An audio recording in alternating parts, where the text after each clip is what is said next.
i bona hora. Actualitat, entreteniment, divulgació, cultura, opinió, participació. Els matins més complets a Ràdio Molins de Rei. Bé, doncs després del festiu de la setmana passada recuperem els espais habituals del dilluns, també les preguntes al Partit dels Socialistes de Catalunya, amb el portaveu d'aquesta formació a l'Ajuntament, primer tinent d'alcalde i regidor d'Esports, Educació, Sanitat i Salut Pública i Cultura, en Xavi Paz. Xavi, bon dia i bona hora. Molt bon dia i molt bona hora. Amb temes potents sobre la taula que tenim aquests darrers dies, com per exemple les obres de les Guardioles, que us hem explicat doncs, que hi va haver trobada de la Comissió de Seguiment d'aquestes obres d'urbanització el passat dimecres. Havíem rebut notes de premsa, especialment d'Esquerra Republicana, dies anteriors, anunciant doncs, rumors d'una possible paralització d'aquestes obres i, a més, doncs, s'hi havien afegit altres grups de l'oposició la preocupació per una possible paralització d'aquestes obres, tema que es va tractar, no va ser l'únic, en aquesta comissió de seguiment. D'entrada, una valoració política, Xavi, doncs, d'aquesta preocupació que expressaven alguns partits polítics davant d'uns rumors que havien arribat per diverses vies d'una possible paralització de les obres, en concret de la retirada dels inversors privats d'aquesta urbanització. No, si et sembla, jo el que faré és aclarir i valorar les obres. Jo el que no faré és valorar l'actitud de determinats partits polítics que fonamenten les seves argumentacions en rumors, indicis, sense constatar-nos en què es fonamenten ni sense dirigir-se primer al govern abans de fer qualsevol comunicat. Les obres de les Guardioles van bé, les obres de les Guardioles estan complint el calendari, inclús van una mica pel davant, estan en una primera fase, que és la que sabíem que tindria majors inconvenients pels veïns. Va començar amb una primera fase en la que retirada de terres, evidentment, doncs afectava més als veïns. Ara estem en aquella fase que afecta més a la mobilitat perquè està interromput la circulació al Mancomunitat, a l'avinguda Mancomunitat, entre el carrer Pep Ventura i el carrer Riera Bonet, perquè estem fent el calaix del túnel que anirà sota vies, i el compromís que nosaltres vàrem demanar a la constructora és que el carrer Avinguda Mancomunitat es pogués obrir abans de la Fira Candelera. D'entrada, no hi ha cap indici que faci pensar que això no es compleixi. És a dir, s'estan complint els calendaris. Nosaltres ens reunim sistemàticament amb l'àrea metropolitana i en tot moment ens estan assegurant, evidentment, que acabaran les obres de la primera fase. Per tant, i que podrem començar a edificar blocs d'habitatges per a aquella gent que ho necessiti, i en aquest mandat, no estem parlant en aquest mandat. Per tant, si tot va bé, veurem com podem entregar claus d'habitatges abans que acabi aquest mandat, abans de les eleccions del 2019. I per tant, en aquest sentit, home, escolteu, nosaltres el que vàrem demanar l'altre dia, amb una reunió més de les obres de comissió de seguiments. Nosaltres vam comptar que pràcticament entre reunions de veïns i reunions de la comissió de seguiment hem fet més de 7 reunions d'aquest tipus des de l'abril del 2015, quan vam començar a fer aquestes reunions per comunicar que començaven aquestes obres. I en totes aquestes reunions hem anat explicant, retent comptes de quins anàlisis s'estan fent, el que estava funcionant millor i el que a vegades no funciona tan bé, i que nosaltres ho hem reconegut. I en aquest sentit, el que vàrem demanar l'altre dia és una mica més. Escolta, feu servir la paraula que vulgueu, responsabilitat, serietat. Home, que a vegades quan inclús l'oposició ens diu no digueu abans a la premsa allò que no ens dieu a nosaltres, demanaríem que això també fos una actitud que servís per l'oposició, perquè en aquest cas ha estat determinats grups de l'oposició que s'han dirigit abans a la premsa abans de fer servir els canals que hem creat per fer aquest seguiment conjuntament, grups municipals, partits polítics, veïns, afectats, administració actuant, que és l'Insol i l'àrea metropolitana, i després els responsables municipals. Per tant, en aquest sentit, l'altre dia, en una reunió més d'aquestes que tenim de comissió de seguiment, que ja teníem prevista, evidentment, convocar, vàrem explicar quin era l'estat real de les obres, com està evolucionant de bé aquesta obra, tot sabent, insisteixo, que està provocant evidentment, inconvenients als afectats i als veïns. És el que tenen totes les obres i s'estan mirant de mitigar al màxim aquestes obres, tot i que ara començaran una fase que encara serà més sorollosa segurament i més molesta, que ha de durar poc, i per tant en aquest sentit estan anant molt bé aquestes obres, i a mi m'agradaria, una reflexió general, que no sembrés cap dubte ni es sembrés cap alarmisme, evidentment, en l'evolució d'aquestes obres que són cabdals importants pel municipi i que ara mateix ja no tenen marxa enrere. Costaria molt més marxar enrere ara mateix que no pas continuar endavant, amb la garantia que l'Insol ha dit que evidentment es farà tota la primera fase d'urbanització de les obres de les Guardioles, que ens ha de permetre tenir ja blocs d'habitatges per entregar en els molinencs i molinenques abans del 2019. Però és cert que els privats han enviat una carta on es demana renegociar les condicions a l'IMSOL? Igual de cert que els números en els que es fonamenten no són els últims, no són els de l'adjudicació definitiva de l'obra, que són uns preus, evidentment, com totes les adjudicacions que es faran, més baixos que els de licitació. I això perquè m'entengui la ciutadania, és a dir, és com les obres del carrer de Baix, com les obres del carrer Bruc, doncs l'àrea metropolitana, en aquest cas mitjançant l'IMSOL, també fa el mateix procés. Diu, escolti, vull fer les obres d'urbanització de les Guardioles. Quan diu de fer això, ell ha fet uns càlculs en els que es diu, escolta, això, per exemple, poden ser, en aquesta primera fase, 5 milions d'euros. Però quan això es porta a concurs públic, les ofertes, que hi va haver diverses, de les empreses constructores que volien fer i volien fer-se càrrec d'aquesta licitació, d'aquesta obra que encarregava l'àrea metropolitana, van fer una oferta a la baixa, aproximadament del 30%. I per tant el que els constructors, diguéssim, els privats en aquell moment estan en una estira-arronsa que no és nou, que és des del començament de tot, perquè això és un repartiment al final dels costos de l'obra entre els públics i els privats, i envien una carta en el seu moment dient, escolti, doncs és que jo he fet els càlculs aquests respecte al preu de licitació, no d'adjudicació, que és un 30% més baix. Per tant, escolteu, això és un tira-arronsa que si segurament ens haguessin preguntat abans, s'hagués estalviat amb aquesta explicació que acabo de fer ara, i no pas és un indici que realment vulguin aturar l'obra, entre altres coses perquè ja no poden.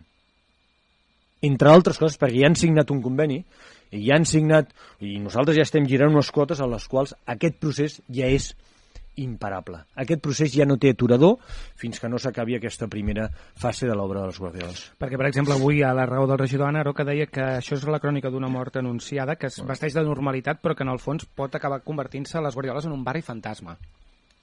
És el que van dir en campanya, i escolteu, jo hi ha coses que no penso ni malmetre un segon del temps en el que vull explicar tot el que estem fent per Molins de Rei, del que pot passar que nosaltres estan dient que si això i l'altre i aleshores... No, escolteu, això ja ho estaven dient a campanya, aquí hi ha una responsabilitat tant de les empreses públiques com de les privades, hi ha aspectes que només es poden desmentir amb el temps. D'aquí 4 anys, quan tornem a anar a veure les eleccions, veurem si és un barri fantasma o no és un barri fantasma, o s'està complint tot el que diem. De mentre, qui decideixi fer política sentant aquest alarmisme i anticipant problemes en comptes de construir conjuntament, doncs és la seva opció, i jo no entraré en valorar l'opció legítima de quina oposició volen fer alguns partits polítics. De tota l'obra, per entendre'ns, quina és la que afecta la part privada de tota l'urbanització, vaja? Hem de deixar clar que l'obra té 2 fases. Sí. Ara el que s'ha encarregat és la primera fase, que precisament un dels canvis que nosaltres vàrem fer en el mandat anterior és que mentre en la primera... tal com estava el projecte anteriorment, en la primera fase els privats no podien construir, i llavors sí que, diguéssim, els privats anaven pagant, però suposadament fins al 4è any ells no podien construir, per tant tenir retorn dels diners. El que vàrem canviar, per això dic que és una negociació i és un plantejament que estem fent des de ja fa molt de temps, el que vàrem modificar són els límits de les fases perquè en la primera fase els privats també poguessin construir. I per tant el que nosaltres vàrem aprovar en el mandat anterior és que en la primera fase ja hi hagués un mixte entre blocs que són responsabilitat dels privats i els blocs que són responsabilitat de les administracions municipals. Sigui en aquest cas els que siguin propietat de l'IMSOL o siguin també el cas dels que són propietat de l'Ajuntament, perquè també en el públic hi ha aquesta barreja, els que són propietat de l'IMSOL i els que són propietat de l'Ajuntament. Per tant, el que vàrem acordar en el seu moment i que va permetre tirar endavant el projecte d'urbanització de les Guardioles, que per nosaltres era cabdal, per moltes raons que vàrem explicar a la campanya, entre altres coses per la connectivitat que ha de tenir el barri de les Conserves amb el barri de la Riera Bonet, i per la dignificació i per la possibilitat de tenir habitatge públic, que és la millor forma que el tinguem a Molins de Rei, amb règim de lloguer per a aquella gent que necessita tenir un habitatge i no pot accedir al mercat privat, vàrem aconseguir fer aquest mixte entre habitatge públic i privat ja en la primera fase. Per tant, nosaltres creiem que això no serà un barri fantasma, és més, l'àrea metropolitana ja està treballant en la línia de garantir encara molt més habitatge públic en el que és els municipis de l'àrea metropolitana i, evidentment, un d'aquests sectors pels quals estarà amatent i estarà vetllant perquè això es compleixi serà el barri de les Guardioles, perquè hem de recordar que tampoc no tots els 36 municipis de l'àrea metropolitana estan en la situació que estem ara a Molins de Rei. Per tant, jo estic convençut que en aquest mandat tindrem la força que ens acompanyarà també i les sinergies que trobarem amb la resta d'administracions, en aquest cas amb l'àrea metropolitana, i farem finalment habitatge públic en aquest mandat. Estic convençut que els privats també entraran finalment i tindrem un barri que serà precisament el contrari del que alguns diuen ara. No serà un barri fantasma, serà un barri amb molta vida, serà un barri que ens dignificarà, ens afegirà cohesió territorial i que evidentment ens permetrà, torno a dir, crear habitatge per a aquells que més ho necessiten i que estan sent expulsats del mercat privat. I què passa si, per exemple, els privats decideixen retirar-se? És que no poden. No poden. Però en qualsevol cas, el que vàrem explicar dimecres passat és que si decidissin retirar-se, això és com perquè m'entengui la ciutadania ara mateix. Un cop ja s'ha tirat endavant el procés, doncs l'administració actuant, que ho fa mitjançant l'Ajuntament, que girem quotes vol dir, quotes vol dir que quan s'inicia un procés d'urbanització d'aquest tipus, qui paga aquest procés d'urbanització són els privats, són els propietaris dels terrenys. I en aquest cas paga a l'IMSOL, perquè és propietari d'un terreny, paga l'Ajuntament també, perquè també té propietats en aquest terreny, tot i que a l'Ajuntament no li costa diners perquè el saldo entre el que paga i el que ingressa és favorable al que ingressa, i paguen també els privats. Doncs bé, si arribat un moment els privats ho portessin a l'extrem, ja tenim, evidentment, doncs el compromís de l'àrea metropolitana, que és el que és, de dir, escolta, girarà la quota igualment i farà una executiva, que es diu, és a dir, farà com quan no ens cobren una multa, que tard o d'hora ens la cobren, doncs escolteu, el mateix. És un procés, perquè ens entenguem, una mica més complexa, però en essència és aquest. El privat té l'obligació de pagar, i llavors arribaria a l'àrea metropolitana i diria, escolta, com tu tens l'obligació de pagar, tu em pagaràs igualment, i si no, executaré aquesta ordre o el tiraré jo endavant, en essència responsabilitat teva, i faré càrrec jo i serà meu el sol. Hi ha molts mecanismes, no és precisament un aspecte nou, que sempre hi ha un tira-ronsa entre els privats i els públics a veure què és el que toca pagar a cadascú. Però evidentment això s'ha tirat amb plenes garanties que sortirà, insisteixo, amb tots aquests aspectes favorables per Molins de Rei, que és la connectivitat entre els barris de la Riera Bonet i les Conserves, i bàsicament tenir un barri nou on teníem una acumulació de terra que no era precisament digna, i la possibilitat de tenir habitatge públic. El que sí que se'ns anuncia des de l'Ajuntament és que comença l'inici de fases d'obres nocturnes, que ja s'ha avisat als veïns del Juli Garreta i del carrer Sant Sebastià, d'aquella zona. Aquest és el tema que menys, diguéssim, no diria menys responsabilitat, que més dificultats té a l'hora que l'Ajuntament i l'IMSOL, que és l'administració actuant, insisteixo, coneguin d'entrada, i en el que ens és més difícil anticipar aquesta informació, perquè aquí hem topat amb una tercera empresa, diguem administració, amb la qual és molt difícil contrastar aquesta informació i que ells es posin en el nostre terreny des d'un punt de vista de la sensibilitat per informar de tots els problemes. I és Adif. Adif és l'única responsable de permetre que s'actuï en el seu propietat, i aleshores, evidentment, el tram de vies és propietat d'Adif. En aquest cas nosaltres no hem hagut de demanar permisos fins al moment actual, o sigui, es van demanar permisos en el seu moment, però l'autorització concreta de quan podem començar a fer l'obra que representa que és, ara tenim el calaix fora, Avinguda Mancomunitat, tot un calaix de formigó que aviat anirem a visitar, o podrem ensenyar, o podreu veure vosaltres. Doncs bé, abans de començar a introduir aquest calaix per sota de les vies, sense que s'interrompi, evidentment, perquè no ho podem permetre, la circulació de trens entre Molins i Barcelona, doncs el que s'ha és acondicionar totes aquestes vies per reforçar les vies, perquè per sota s'estarà fent un forat en el que hi cabrà i es desplaçarà tot aquest calaix de formigó. És com el castell de sorra aquell, que, escolteu, per sota ha de passar aquest calaix de formigó. Doncs bé, aquestes obres, com podeu entendre, només es poden fer en moments la fase més crua d'aquestes obres només es pot fer en moments en el que no hi ha circulació de trens, i aquesta, malauradament, és la nocturna. Aquí sí que, evidentment, hi haurà 2 o 3 nits, que seran les més problemàtiques, que hem d'esperar doncs, que passin el més aviat possible, sense incidències, i lamentant, evidentment, aquests inconvenients que puguin tenir els veïns més clarament afectats. Aquesta setmana, en principi, serà, Hem de veure que a Adif, insisteixo, no hi hagi cap problema en cap altra via de circulació, i per tant no hagi de desviar mercaderies cap aquí, etc, perquè són molts aspectes que afecten, però estaria previst fer-ho cap a finals d'aquesta setmana. Diversos temes ja que tenim sobre la taula també. Xavi Paz, com a regidor d'Educació, primer tinent d'alcalde, donava tot el seu suport al president del Consell Comarcal. Estem parlant de les beques menjador i, de fet, el grup del PSC a nivell del Baix Llobregat ha denunciat que la Generalitat ha aprovat menys de la meitat de les beques menjador sol·licitades al Baix Llobregat. L'alcalde ja ens deia que afegirà a l'Ajuntament el que faci falta per cobrir-ho aquí a Molins de Rei, com ja ve sent habitual, però això no amaga doncs, que aquí es segueix produint any rere any una situació complicada. Deixa'm que matitzi el que acabes de dir amb un aspecte. L'any passat va ser el primer any que va canviar el criteri de valoració de les beques menjador. Llavors, que aquí també s'ha d'explicar bé. És el que fa que no sigui comparable l'any passat amb el de fa 2 anys. Val? Perquè fins ara hi havia una valoració de famílies amb 9, famílies amb 10 punts, famílies amb 11 punts, etc.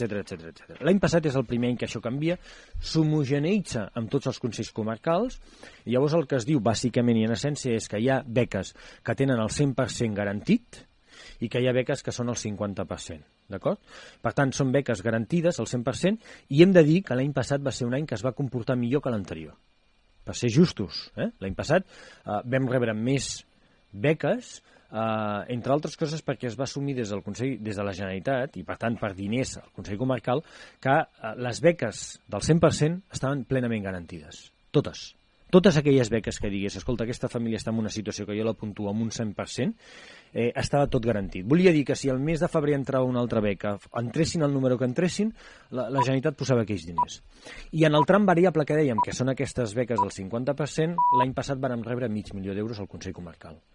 El que estem dient aquest any és que en el 100% continuem tenint garantit el 100%, totes les beques, però que en aquest tram variable hem reduït el 50%. Vol dir que del 500.000, una miqueta més del 500.000, 525.000 euros, aquest any el Consell Comarcal rebrà 212.000 euros.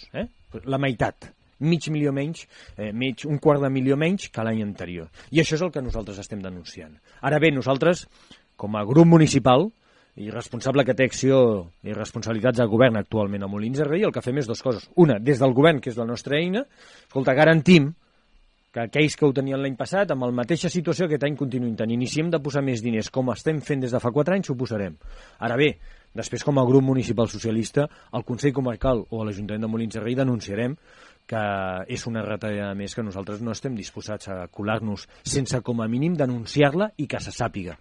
Estem veient, avui mateix el Jordi Ebolé ho diu, vull dir, jo crec que hem de tenir 2 nivells de queixa, o totes hauria de ser el mateix. A mi em sembla molt bé totes les queixes que hi va haver el dia 15 d'octubre davant els jutjats, en cas de recolzament del president Mas, però també jo crec que com a polític i com a tinent d'alcalde, en aquest cas de l'Ajuntament de Molins de Rei, també em puc queixar. Només faltaria del tracte que estem rebent als ajuntaments per part de la Generalitat de Catalunya. Iniciativa deia que caldria que se solucionés tot aquest tema en el marc del procés de preinscripció, és a dir, abans del 30 de juny i no a hores d'ara que encara hi ha famílies que no coneixen quina ajuda tindran. Sí, estic completament d'acord.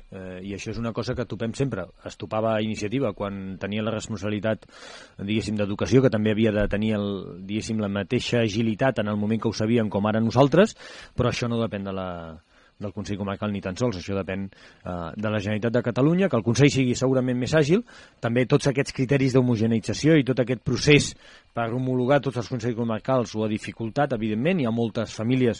Penseu que al Baix Llobregat hi ha hagut 8.000 sol·licituds de beques menjador. 8.000. Només d'aquestes 2.000 pràcticament han tingut alguna incidència, o bé amb l'agència tributària, o bé perquè els hi faltava algun paper, o perquè han arribat tard. Estem parlant del 25% de sol·licituds, i per tant tot aquest procés és molt difícil fer-ho abans que comenci la preinscripció, entre altres coses, perquè a més també jo crec que aquí s'hauria de posar tot sobre la taula. En cas que això ho féssim en la preinscripció, a vegades també són situacions de famílies que tampoc les pots fer amb molta previsió, perquè pot ser que la situació aleshores canvia en el moment d'iniciar el curs escolar. Per tant, segurament això és un aspecte que hem de parlar i segur que al Consell Comarcal tindrem temps de reflexionar-hi, pensar-hi i tractar-ho entre tots per veure el millor camí possible per resoldre aquesta situació el més aviat possible. Diversos temes que ens han quedat sobre la taula, però que seguirem en les properes setmanes amb el regidor, primer tinent d'alcalde i portaveu del Partit dels Socialistes de Catalunya, en Xavi Paz. Xavi, moltes gràcies. A vosaltres, molt bon dia. I un record, sisplau, avui, permeteu-me, ni que sigui molt breu, perquè avui ens hem centrat en 2 temes, en tenir un record per totes les dones en el Dia Internacional contra el Càncer de Mama, en aquesta sensibilització de Posa't el rosa avui posem-nos de rosa, sensibilitzem-nos i donem tot el seu suport en aquestes dones que pateixen aquesta malaltia, així com els seus familiars, i que també en continuem la investigació, el suport, la col·laboració, la denúncia i la recaptació de fons per tal que això sigui cada cop una situació més petita, menor i que no afecti tant a les famílies com ara. Queda dit, Xavi Paz, gràcies, bona setmana. Igualment, molt Passen 3 minuts de 2:15, anem a rebre el nostre advocat amb la companya Sílvia Artés.